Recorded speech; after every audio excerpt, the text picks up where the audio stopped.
High, আমি সুকন্যা মণ্ডল। আমি government art কলেজে পড়ি। আমি 4th ইয়ারে পড়ছি গ্রাফিক ডিজাইন নিয়ে। এটা আমার কাজ এইবারের এক্সিবিশনে প্যারাসাইট নিয়ে করেছি আমি। প্রত্যেকটা ক্যারেক্টার আমি ইলাস্ট্রেট করেছি নিজে। আমার 1 সপ্তাহ মতো টাইম লেগেছে প্রত্যেকটা ক্যারেক্টার বুঝে ইলাস্ট্রেট করতে। সিনেমাটা কি তুমি দেখেছিলে? হ্যাঁ, সিনেমাটা অনেক আগেই দেখেছি। আমার খুব পছন্দের সিনেমা এটা। এটা দেখে মানে এক্সপ্রেশন গুলো কোন ক্যারেক্টার কোথায় বসবে সেগুলো চিন্তা ভাবনা কি হয়? হ্যাঁ, প্রত্যেকটা ক্যারেক্টার এরকম ভাবে সিনেমাটা এত ভালো করে দেখেছিলাম যে কোনটার সাথে হ্যাঁ সিনেমাটা ভালো করে দেখেছিলাম তো কোনটার সাথে কোন ক্যারেক্টার গুলো মেন সেগুলো আমি জানতাম যে এখানে কোন ক্যারেক্টার গুলো বেশি নাকি মাহাত্ম আছে। তো ওরকম ভাবেই বসিয়েছি আর কি। ওরকম ভাবে প্রত্যেকটা ক্যারেক্টার মেন ক্যারেক্টার গুলো বা যেগুলো দিয়ে এই ছবিটাকে চেনা যাবে সেই ক্যারেক্টার গুলোকে বসানোর চেষ্টা করেছি। সেই প্রপস গুলো ইউজ করেছি। হ্যাঁ, মানে আমি ইলাস্ট্রেট করি আমি প্রক্রিয়েটে। আমার ট্যাব আছে, তো ইলাস্ট্রেট করে তারপরে ফটোশপে আমি এটাকে পুরোটাই বসিয়ে করেছি। আচ্ছা, এইগুলো আমি যেটা দেখছি এখানে এক একটা ক্যারেক্টারের উপরে যে লাইটিংটা করেছে একটা প্রফেশনাল সিন অনুযায়ী কিছু করা না। হ্যাঁ হ্যাঁ, সিন অনুযায়ী করেছি। হ্যাঁ, মানে এই ক্যারেক্টার গুলো সেই সিনেতে সেই রকম ভাবে হ্যাঁ হ্যাঁ হ্যাঁ, সেইটা দেখে দেখে সেটা চিন্তা ভাবনা করেছি। হ্যাঁ হ্যাঁ। আর কিছু বলবে মানে এটা কিছু আছে এরকম চিন্তা ভাবনা? সিনেমাটা দেখিনি, সিনেমাটা হ্যাঁ হ্যাঁ, এটা খুবই একটা ফেমাস সিনেমা। এটা দেখো, খুবই ভালো আর কি। দেখে খুবই ভালো লাগে। প্রত্যেকটা ক্যারেক্টারই খুব ইম্পর্টেন্ট এখানে। যেরকম এই প্রত্যেকটা এলিমেন্ট খুব ইম্পর্টেন্ট। এই এলিমেন্ট গুলো দেখলে বোঝা যাবে, মানে সিনেমাটা দেখলে বোঝা যাবে যে কতটা জড়িয়ে আছে সিনেমাটার সাথে। তো এইগুলো দেখলেই যে দেখেছে সে বুঝতে পারবে যে সিনেমাটা। ঠিক আছে, এটা আমারই কাজ। এটা ডিজিটাল লিটারেসি ক্যাম্পের একটা কাজ, যেটা এল্ডারলি পিপলদের জন্য করা হয়েছে। মানে 50+ to 60+ লোকদের জন্য করা হয়েছে। যা ধরুন আমাদের বাবা মারাই এখন খুব ঘাবড়ে যায় সবকিছু করতে।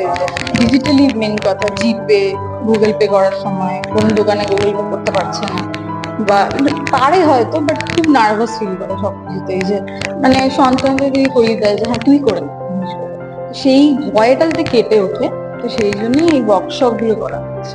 তো এইখানেই এরকম ওদের এই সংস্থায় একটা এরকম ওদের আর কি দেখানো হচ্ছে যে আমাদের এরকম ওয়েবসাইট আছে, তো আপনারা এখান থেকে হেল্প চাইতে পারেন। তো এইটার একটা ওয়ার্কশপ করা আছে। এখানে সিটিং জোন, এইটা এখানে এরকম ব্যানার দেওয়া আছে সবকটা সম্পর্কে। এখানে সিটিং ডিসকাশন।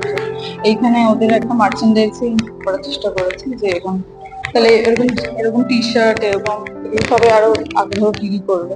তো এইখানে আসলে সবাই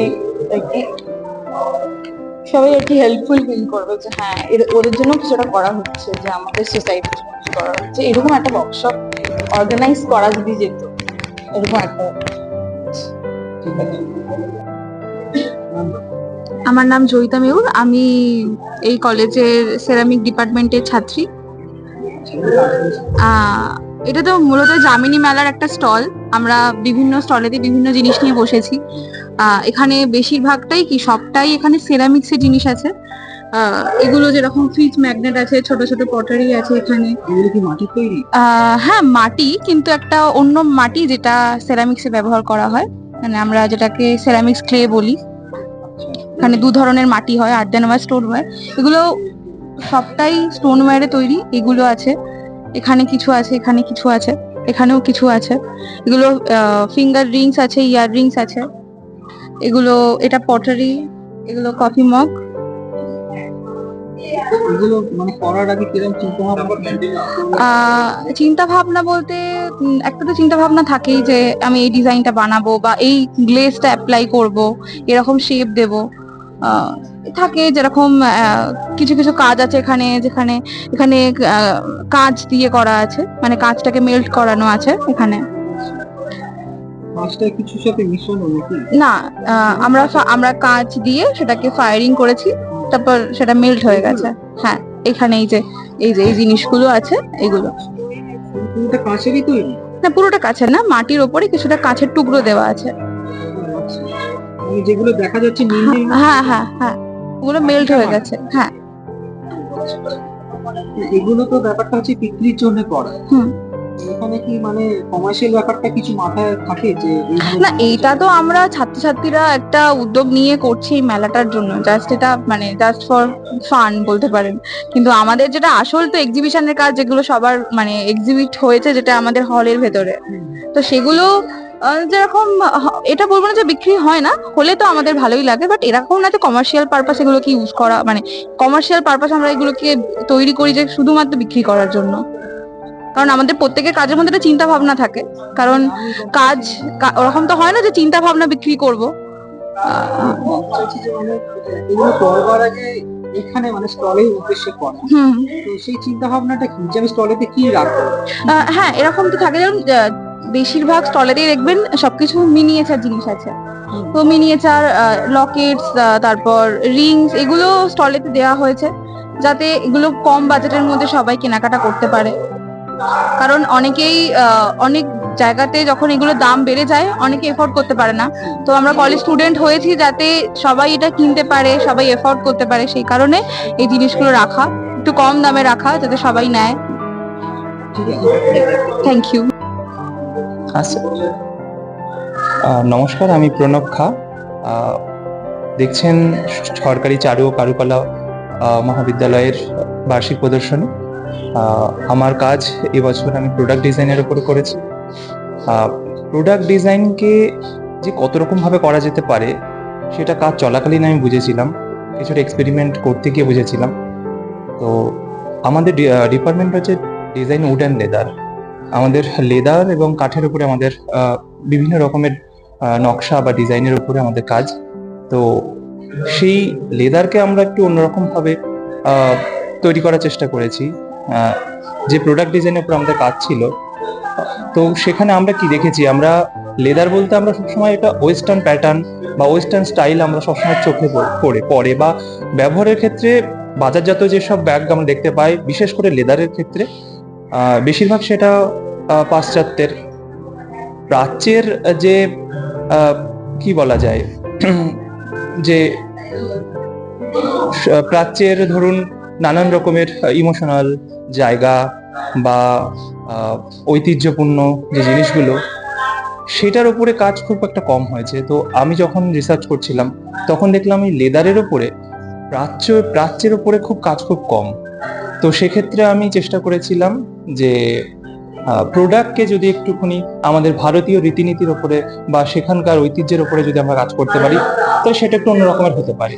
সেখান থেকে দাঁড়িয়ে আমি কাজ করেছিলাম এই আমাদের বাংলার গামছা বা আমাদের ভারতীয় গামছা বলা যেতে পারে, সেই গামছার উপরে যে আমাদের দৈনন্দিন জীবনে ব্যবহার করা যে আমাদের লাল সাদার যে গামছা প্রিন্ট, তো সেটাই আমি ব্যাগের উপরে রাখার চেষ্টা করেছি। ছাপটা পুরোটাই আমাদের লেদার, আমাদের এক প্রকার রং পাওয়া যায়, লিকুইড রং, সেটা দিয়ে আমরা এই প্রিন্ট গুলোকে বের করেছি। পুরোটাই হ্যান্ডমেড, কোথাও কোনো মেশিন ওয়ার্ক নয়। আপনি এ টু জেড যেখানেই দেখবেন পুরোটাই হ্যান্ডমেড, সেটা সেলাই থেকে শুরু করে এটা একটা এমবসিং একটা প্রসেস আছে, যেখানে লেদারের উপরে, ভেজা লেদারের উপরে যদি আমরা এমবসিং টুলস পাওয়া যায়, সেটাকে চেপে চেপে মানে ডাইস টাইপের আপনি বলতে পারেন। তবে এটা ডাইসের নয়, এটা পুরো হ্যান্ডমেডে করে, ডাইসেও করা যায়। তো এটা হাতে করা, চেপে চেপে জিনিসটাকে নিচু করে দেওয়া এবং বাদ বাকি জিনিসটা উঠে আসা, অনেকটা স্ট্যাম্পের মতো দেখতে লাগে। এই পাশে এগুলোকে বলা হয় হচ্ছে লেসিং। এগুলো বিভিন্ন রকমের লেসিং করা যায়। আমি এক্ষেত্রে এটা করেছি যাতে সেটা এটা ভালো যাচ্ছিল এবং ভালো লাগলো, তাই এইভাবে কাজ করলাম। এটা গেছে। এখানে যেমন আমাদের সহজ পাঠের, আমাদের সব বাংলার যে সহজ পাঠ বা বাঙালি যে সহজ পাঠ, সেটার উপরে কাজ করেছিলাম লেদারকে নিয়ে, এবং লেদার বাটিকটা সেখানে রাখা হয়েছে, সাথে